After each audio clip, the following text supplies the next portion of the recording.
A água é um recurso renovável e o ciclo da água é um processo constante, assim como o volume de água no planeta é praticamente o mesmo, o que nos leva ao fato que provavelmente a água da sua garrafinha tem aproximadamente 4,5 bilhões de anos. Em um contexto urbano, a água em estado gasoso é contaminada pela queima de combustíveis dos veículos, poeiras e outras partículas presentes no ar, e depois é contaminada entrando em contato com diversas superfícies não higienizadas ao longo do trajeto até o seu ponto de escoamento, que geralmente é fora das cidades devido à impermeabilidade do solo urbano. Como funciona o sistema de captação? O sistema básico pluvial inclui a captação, onde a água da chuva é coletada pelo telhado ou outra superfície impermeável. A filtragem, em que a água passa por filtros para a remoção de resíduos como folhas, galhos e detritos. O armazenamento, em que a água filtrada é armazenada em cisternas, reservatórios que captam e armazenam a água da chuva. Tratamento, dependendo do uso, pode-se incluir cloração ou uma filtragem mais precisa. Distribuição, em que a água coletada é armazenada para usos específicos. E onde a água da chuva pode ser utilizada? Usos não potáveis, mais comum e recomendado, como em descarga de vasos sanitários, irrigação de jardins, lavagem de pisos ou áreas externas e lavagem de automóveis, refrigeração e sistemas de ar-condicionado. Esse reaproveitamento da água da chuva diminui o impacto na conta de água e reduz o uso de água tratada desperdiçada. Os projetos das áreas urbanas são criados de maneira que direcionam a água da chuva para fora da cidade por meio dos sistemas de drenagem. Porque a precipitação em áreas impermeáveis da cidade, como edifícios, telhados e estradas, não permite que essa água se infiltre no solo. A abundância de áreas impermeáveis em São Paulo contribui para enchentes e produzem água poluída que é desviada para os piscinões, ou para os rios Tietê, Pinheiros, Tamanduateí e Aricanduva. Esse problema é abordado em um artigo da UOL de 2020, onde o urbanista Anderson Kazuo Nakano, professor do Instituto das Cidades da Unifesp, oferece as seguintes estatísticas. Atualmente, 30 a 40% da água da chuva que atinge o centro expandido se infiltra no solo. Por outro lado, de 60 a 70% da água vão para os 4 grandes rios da cidade: Tietê, Pinheiros, Tamanduateí e Aricanduva. Os jardins de chuva são uma solução relativamente recente para aumentar a infiltração da água da chuva no solo em um contexto urbano. Eles são projetados levando em conta sua localização, geometria, composição de solo e vegetação, para que absorvam mais água do que um solo natural.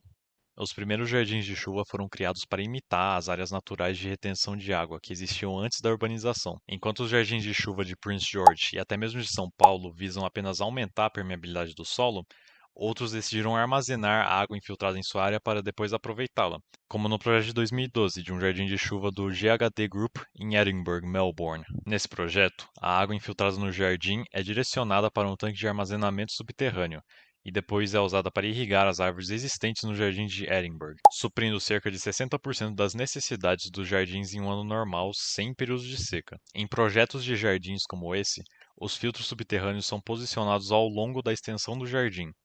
Esses filtros são formados por camadas de areia, cascalho, pedregulho e carvão.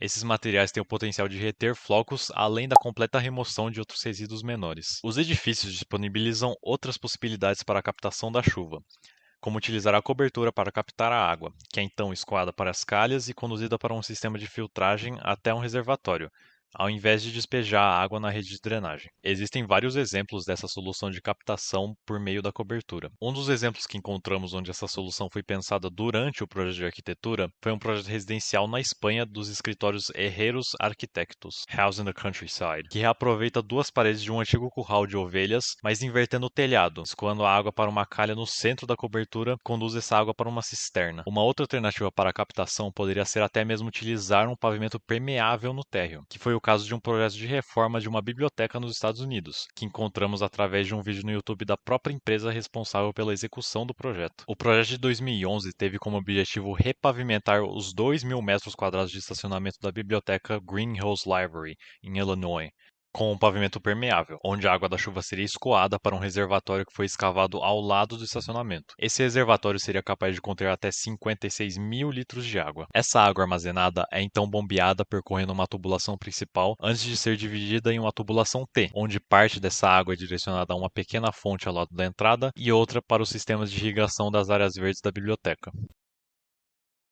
A energia fotovoltaica é gerada a partir de células encontradas em seus painéis que transformam a luz solar em energia elétrica, que no geral é composto por módulos ou painéis fotovoltaicos, inversor solar, medidor bidirecional e conectores, cabos e disjuntores. O Brasil possui um potencial excelente para aproveitamento de energia fotovoltaica devido à alta incidência solar em todo o seu território. Entre as principais vantagens, pode ser citada a sustentabilidade, valorização imobiliária, custo mais vantajoso a longo prazo e, apesar do investimento inicial elevado, o valor torna-se benéfico através da baixa necessidade e custo de manutenção, além da redução da conta de luz em até 90%, variando de acordo com a quantidade de energia gerada, do consumo e da tarifa local. Devem ser consideradas antes da adoção das placas fotovoltaicas o entorno, o clima e o local escolhido.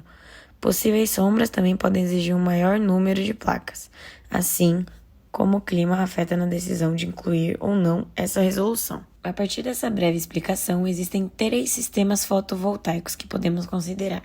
O on-grid conectado diretamente à rede elétrica, tendo sua energia excedente injetada de volta à rede, gerando créditos que são descontados na conta de luz. O off-grid, que é um sistema autônomo dependente de algum aparelho de armazenamento, como baterias, de forma a abastecer neles suas sobras de energias. E por último, o sistema híbrido, contando com uma bateria em casos de corte de energia e funcionando regularmente conectado a uma rede elétrica. O sistema ideal para edifícios residenciais encontrados em contexto urbano pode variar entre o on-grid e o híbrido, conforme sua confiabilidade na rede local. O tipo de instalação mais comum é realizada sobre o telhado. Para telhados coloniais, geralmente utiliza-se um modelo de gancho que é fixado ao caibro e passa entre as telhas. Um trilho, então, preso ao gancho e os módulos fotovoltaicos são finalmente fixados aos trilhos. Esse modelo apresenta a vantagem de dispensar furos nas telhas. Entre as demais opções de instalação de painéis fotovoltaicos encontram-se a da laje, utilizada uma estrutura triangular de inclinação fixa ou ajustável, com fixação por parafusos ou concreto,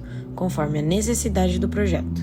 Solo, que é ideal para sistemas maiores, com fixação por concreto ou estacas. A geração é centralizada ou distribuída. A fachada, que o rendimento da geração elétrica das células é menor, mas a área de superfície é maior, compensando essa deficiência. Por seguinte, é ideal para regiões afastadas do Equador, onde a luz solar incidente é mais horizontal. Para começar os exemplos práticos, a gente tem a Escola Internacional de Copenhague, com uma fachada de 12.000 painéis solares, em torno de 6.048 metros quadrados, que acaba tornando a escola uma das maiores usinas de energia solar integradas e edifício na Dinamarca. Tem uma estimativa de produzir mais de 200 MWh por ano, o que consequentemente supre mais da metade do consumo anual de eletricidade da escola. A seguir tem o edifício Artem, é um exemplo brasileiro, e no coroamento perimetral do edifício, que são abrigadas as placas fotovoltaicas, e elas são responsáveis por gerar 80% da energia elétrica necessária para as áreas comuns. Por último, tem o Colégio Magna, em São Paulo, que conta com 382 módulos solares e mensalmente economiza em torno de R$ 12.000,